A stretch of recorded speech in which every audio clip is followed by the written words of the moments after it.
Wir haben hier ein ganz bedeutendes germanisches Grab aus der Zeit ca. 50 nach Christus südlich von Halle in einem Braunkohletagebau bei Profen gefunden. Was macht das Grab so herausragend? Das Grab liegt in einem Brandgräberfeld mit vielen, vielen normalen Gräbern. Und es ist deshalb herausragend, schon allein, weil es nicht über eine Tonurne verfügt, sondern über einen römischen Weinmischkessel. Ich selbst habe diesen Kessel in Pompeji gesehen, als ich in den Magazinen war. Dort gibt es hunderte von fantastischen Bronzegefäßen und Weinmischkesseln. Aber der einfachste, schlichteste, der wird sozusagen von den Germanen gewählt. Da haben wir eine ganz gute Erklärung. Die meisten haben Unterwerfungsgesten von Völkern gegenüber den Römern. Sowas wollten die Germanen nicht sehen. Sie importieren also aus Capua, also einen ganz exklusiven, tollen Weinkessel. Wahrscheinlich trinken die auch Wein in dieser Zeit. Und in diesem Kessel fanden sich Knochen, aber auch Überreste vom Scheiterhaufen, also verbrannte Dinge. Hier finden wir beispielsweise den Rest einer sogenannten norisch-pannonischen Gürtelgarnitur, die verbrannt ist und die aus dem Reich kommt, aus Noricum, also südlich von Wien.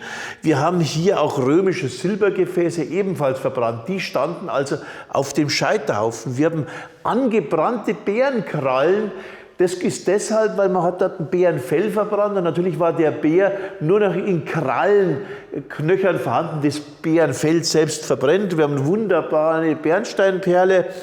Wir haben einheimische Bronzefibeln, wie Frauen sie tragen, einen schönen, leider teilweise auch verbrannten norischen Kamm, geschnitzt im Römischen Reich hergestellt. Aber vor allem haben wir einen großen Goldschatz, nicht? Wir haben also hier zwei nach germanischem Geschmack gestaltete Armringe, die aufgebogen wurden und die sozusagen ebenfalls in der Gegend von Wien im Römischen Reich, in Noricum, also in den Provinzen, gefertigt wurden, genauso wie zwei sogenannte Fuchsschwanzketten, ganz raffinierte Ketten, sowas konnten die Germanen nicht herstellen, die kommen immer aus dem Reich. Die Goldbeerlocke hat man immer für germanisch gehalten, ich selber halte die für römisch, die haben eine Granulationsarbeit, sind ganz fantastisch, die werden nicht germanisch sein. Und selbst die Fibeln, die meistens von den Archäologen als germanisch gesehen werden, die Goldfibel, ich glaube, dass auch die im Römischen Reich in der Provinz Noricum gemacht wurden. Also eine Königin mit einem norischen,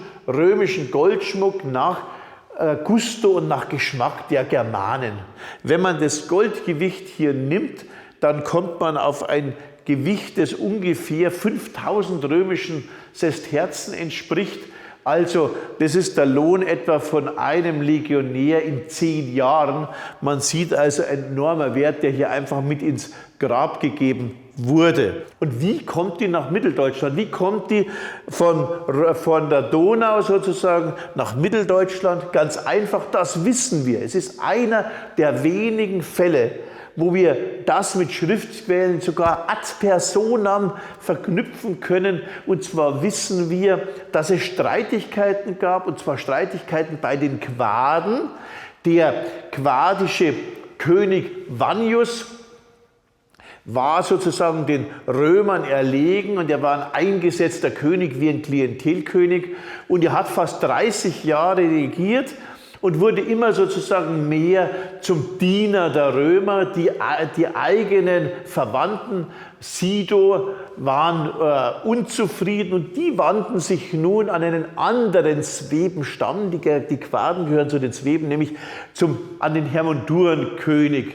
Und der Hermundurenkönig Vibilius, der war nun geneigt, ihnen zu helfen und der sandte Truppenkontingente. Und zwar starke Truppenkontingente, die vertrieben den Quadenkönig, der geht nach Rom und in Rom ist praktisch ein Friedhof von Diktatoren.